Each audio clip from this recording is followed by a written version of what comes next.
Good evening, this is Hound Dog Steve coming to you on the 7th of April. The liberal world order. What is it and where did it come from? That is going to be our topic for this evening.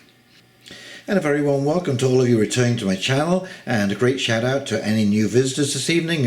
Hope you like the content. If you do, please like, subscribe and comment below. It's great to have you part of the conversation and hearing what you think on some of these issues. The liberal world order. Well, you know, they keep putting a new spin on an old face. This previously was the New World Order.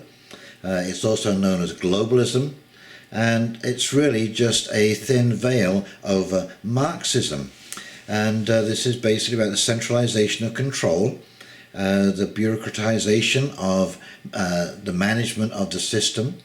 The people who came up with these ideas were theorists.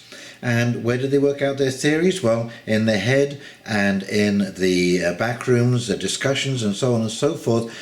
But the theory, once it was developed, basically never changed once it came out of those back rooms. And of course the problem with that was because not everybody liked the idea of communism or socialism or Marxism, and because these theories were cooked up in basically a perfect world and never tried or applied in the real world, and because of that the whole operation had to run to very narrow parameters. Well, of course, because people wouldn't stay within those parameters, what did they do? Oh, well, they formed a police state. They forced people to stay within those parameters. They spied on them, they followed them, they encouraged people to rat out other people who they thought could be plotting against the government or were behaving in ways that were wrong-think, who were disturbing the natural scheme of things. And oops, off you went to the gulag. And of course we see very similar things going on today, and that's how you know it's Marxism. Because the EU is full of regulations. You're being spied on everywhere you go to, whether it's online or whether it's walking down the street, and rules and regulations and censorship everywhere should you step outside the narrative and enter into wrong-think. And this is the way these systems always go. They can't, and that's why they fail. It's because they can't breathe. They stifle innovation. Russia, all of the communist bloc, look at the products they were producing. I mean, they were basically garbage. Skodas and Ladas, that's the best you can do. And of course, as I say, it doesn't take a heartbeat for the police and the troops to be out on the street in France or in England to squash public dissent. Okay, so let's flip over to this article, and I hope you enjoy it. We'll read through that and I'll come back and do a very quick wrap-up. Okie dokie. Here we go. This from Zero Hedge, authored by Brandon Smith via altmarket.com. The delusional futurism of liberal world order academics. Perhaps this is an overly broad generalization, but I feel there is an almost universal feeling among the public that there is something intrinsically annoying about academia. The source of this annoyance is up for debate, but I believe it stems from the image academics project versus the reality of their personal character and intent. Your average university-approved academic will say that some people find them distasteful because they are so smart, and this makes others envious. I would say it's the opposite. The average academic is actually quite ignorant, but brandishes the false image of being a genius. This is why I often refer to them as academic idiots. Fake intelligence and faux wisdom are like sandpaper to people's exposed nerves, and the average person is not as dumb as academics think they are. At the top of the fraudulent academic totem pole are what I would call the academic philosophers, the gatekeepers, the people who can pontificate regularly on the meaning of life and society whilst living the most charmed life one can imagine. These are people who in most cases come from upper-class backgrounds. They have been provided for every waking moment of their existence. They have had every door opened for them by someone else on the path to success, and have experienced little or no struggle or suffering in the whole of their time on this earth, and yet they somehow deem themselves expertly qualified to comment on the human condition. It should come as no surprise that the ideas these academics develop tend to deny concrete reality. They seek to pursue agendas that are fanciful at best and would ultimately be destructive if ever applied in the real world. I find this to be common with many philosophers, not just today but throughout history. The venerated Plato was such a person, the youngest son of wealthy aristocratic parents who was required to do very little in early life but ponder. The trials surrounding his friend Socrates aside, Plato never abandoned the notion of elitist rule over society. Plato's Republic is a shrine to the elitist model, imagining a world governed essentially by academics, people born with superior intellectual abilities and who were destined to rule over the rest of us as benevolent demigods. It's a funny coincidence that supposedly objective elitist academics always come to the conclusion that they are the best equipped people to manage society. The academic cabal is not entirely naive, however. They have realized over time that their sales pitch of an intellectual priest class and utopian pyramid schemes are not very effective, and they have opted to switch narratives. The new narrative is one of inevitability.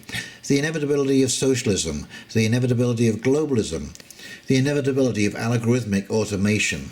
In other words, globalism will be the apex social structure and artificial intelligence will govern the daily machinations of that structure, regardless of what the public wants. The elites won't rule the world directly, but their ilk will create the algorithms and the policies that will rule the world by virtue of social and technological evolution.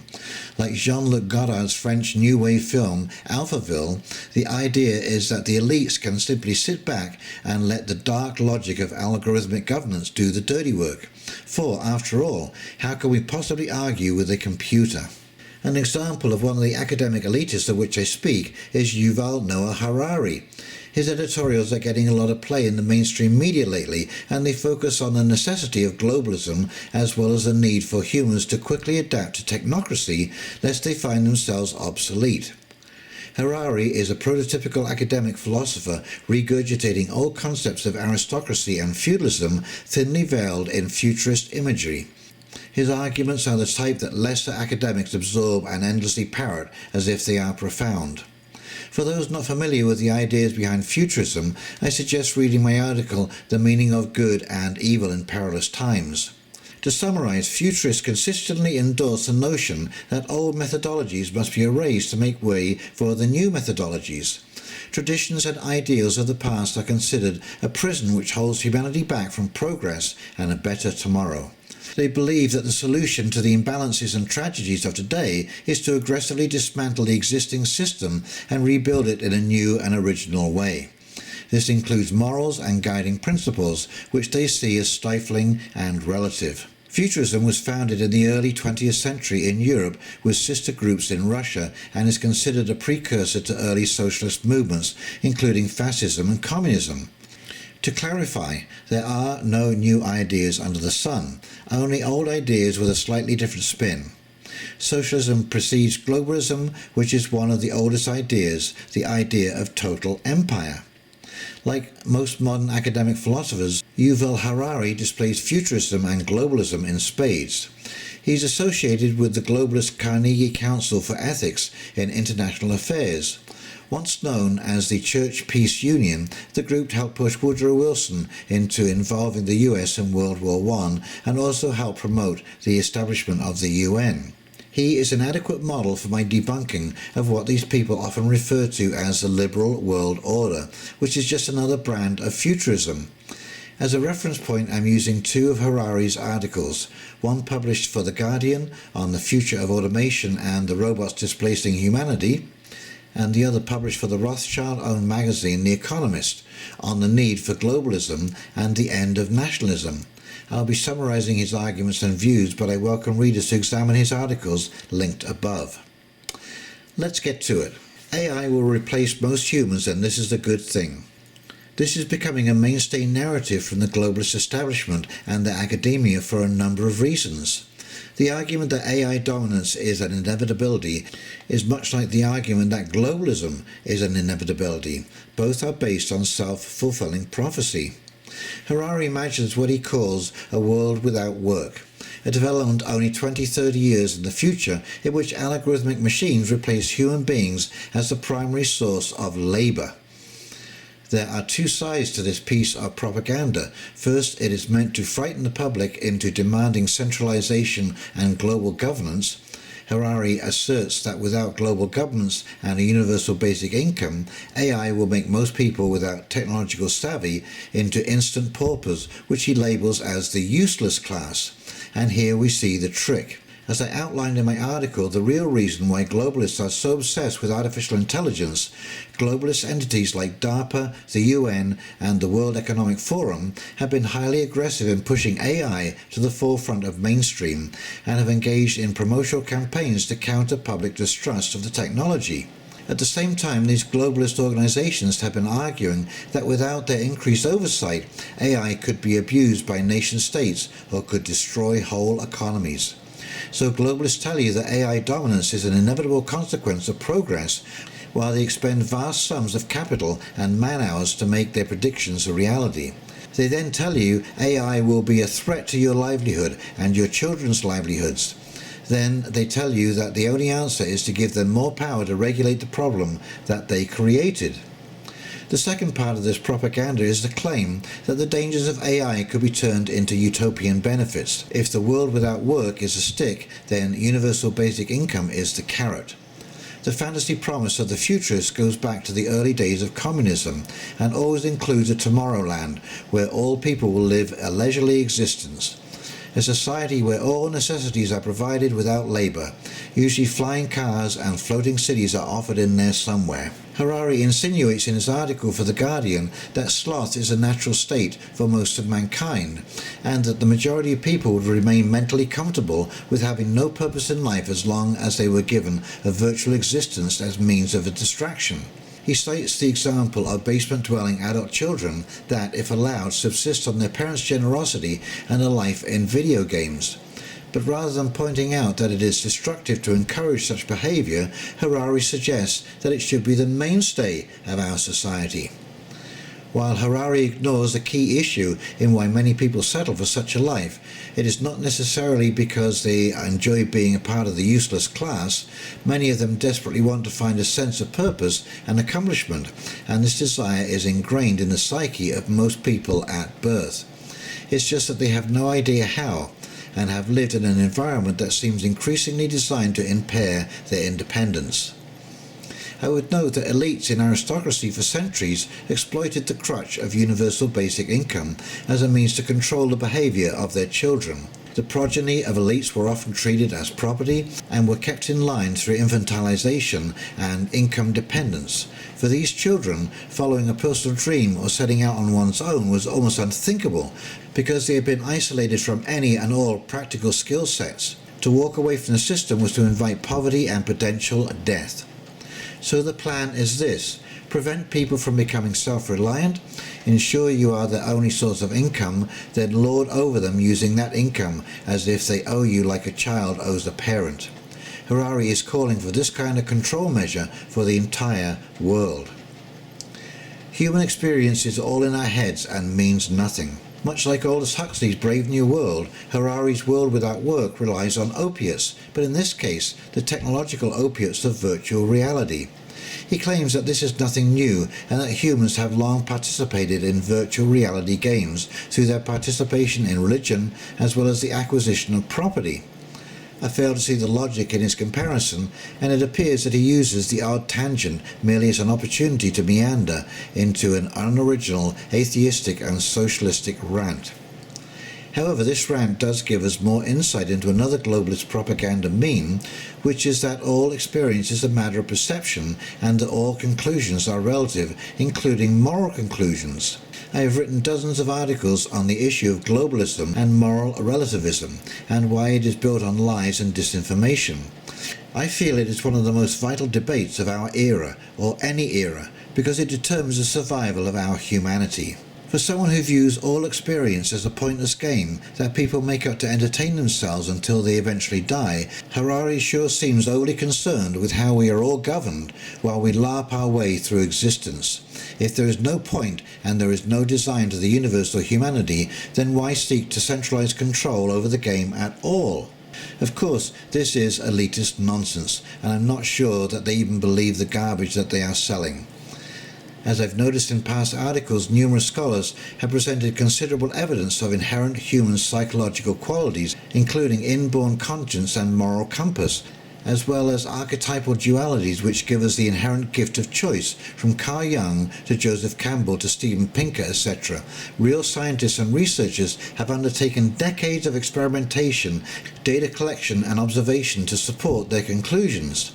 This is something that academic philosophers like Harari have no concept of. They think that if they state a viewpoint with enough arrogant bravado, that is all they need to solidify it as a fact. The reason why globalists in particular are so fond of the relativism narrative is because it vindicates their behavior in the pursuit of their centralization goals. This behavior is usually based in an ends justify the means approach and is contrary to our inherent voice of empathy and conscience. If human existences are all a matter of perception and delusion, then how the elites abuse or subjugate other humans to subsidize their own virtual reality no longer matters. Globalism good? Nationalism bad. Global centralization is called many things by elitist academics. The New World Order, the Multipolar World Order, the Global Reset, the Global Commons, the Liberal World Order, etc. Globalists spend most of their time attempting to repackage the marketing behind globalism to make it more palatable to the masses. This is usually a dishonest process because it requires them to falsely attribute the failings of globalism to free markets and nationalism. Harari makes the point to proclaim the liberal world order, a success in improving the planet over several generations economically and geopolitically, but then agrees that nation-states are beginning to undermine that stability.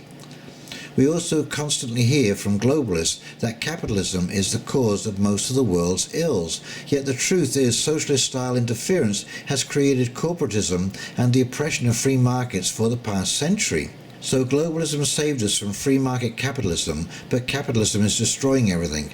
How can both things be true? This is the overarching script of the globalists today.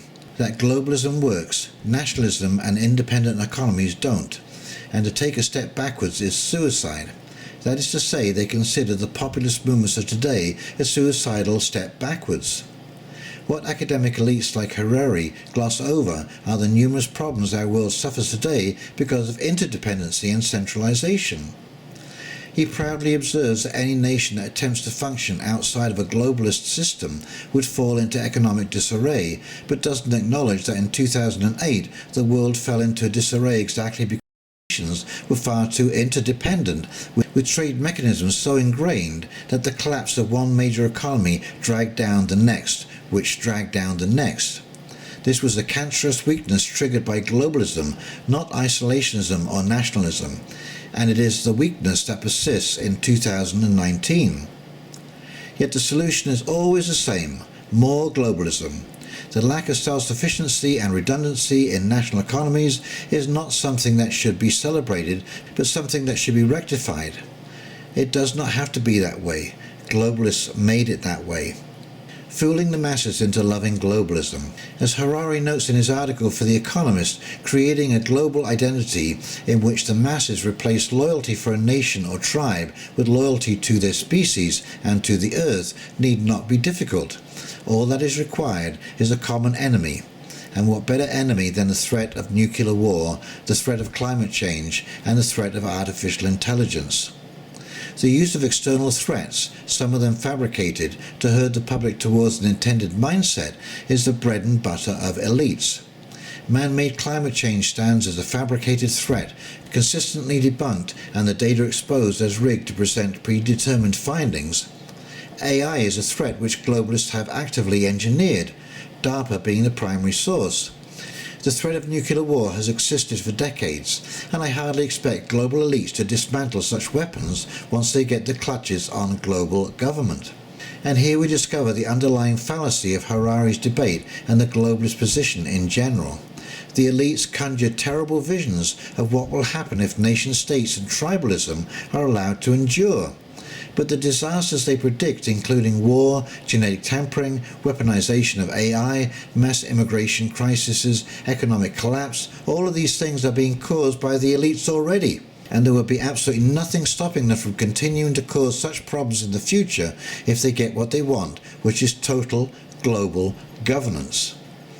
I fail to see why globalist institutions should be considered more trustworthy than national governments, let alone local tribes. Harari is an Israeli professor who has obviously benefited from the tribalism of that culture, while at the same time admonishing it. Globalists act as though they are loyal to humanity, but they are really only loyal to their own parasitic ideology and their own tribe, the globalist tribe. To elevate globalism to something more akin to a religion than just a political philosophy, Harari pulls one last classic utopian apparition from his bag of tricks, the promise of godhood.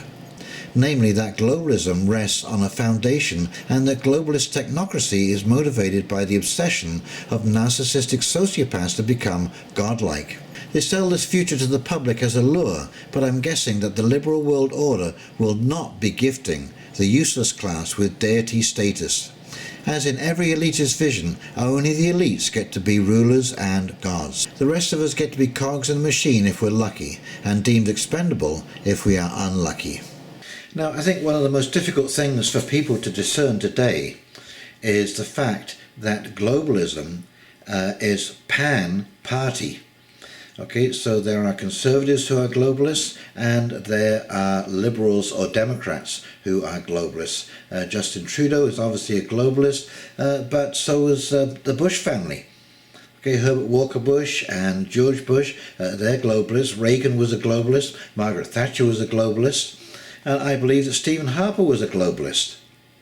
Okay, and one of the big key giveaways I find with globalists is they love these huge deals like the TPP and CETA and all the FIPAs, the foreign investment programs and so on and so forth. They love anything around corporate power that gives corporations the rule of law and takes it away from the people. And as we can quite clearly see, these deals don't do anything for you or I, trying to work out a way to get around national sovereignty. And so we do see it here in Canada. I don't think it's as widely publicized, but where you really see these corporations doing a lot of damage is in third world countries through pollution and slave labor. So as I say, these huge deals don't help anybody. And the fact that we live in an imperfect world means that the liberal world order is going to fail too. You just cannot contain people and force them into such a narrow channel of behavior.